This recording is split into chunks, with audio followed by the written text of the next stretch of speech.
আমার কাছে কিন্তু কোনো টাকা নেই, তবে হ্যাঁ, আমি মন খুলে তোমায় আশীর্বাদ করব। সাধুর কথা শুনে কমলা পিসির খুব রাগ হয়। টাকা নেই, তবু এখানে খেতে এসেছিস? চলে যা এখান থেকে। পকেটে টাকা থাকলে তখনই এখানে খেতে আসবি। এখানে খেতে হলে লাইন লাগাতে হয়, বুঝলি? কমলা পিসির কথা শুনে সাধু একটু মুচকি হেসে টাকা বের করে।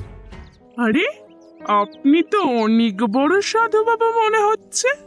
আপনি তো আগে বলবেন আপনার কাছে এত টাকা আছে। আমি যদি আগে জানতাম তাহলে সবার আগে আপনাকেই খেতে দিতাম। আরে কোনো ব্যাপার না মা, এখন তুমি তাড়াতাড়ি তোমার দোকানের সব থেকে ভালো খাবারটা আমায় দাও।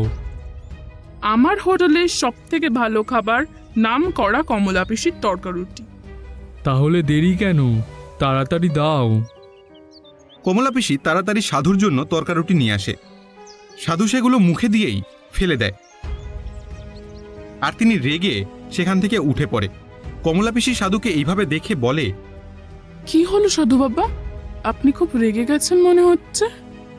কেননা তোমার তরকা একটুও স্বাদ নেই, আর যেটা আছে সেটা হলো একটা নেশার ওষুধ, যেটা আমাদের ভারতে নিষিদ্ধ আছে। সাধুর কথা শুনে কমলা পিসি আর তার বৌমা ভয় পেয়ে যায়। আপনি কি করে জানলেন?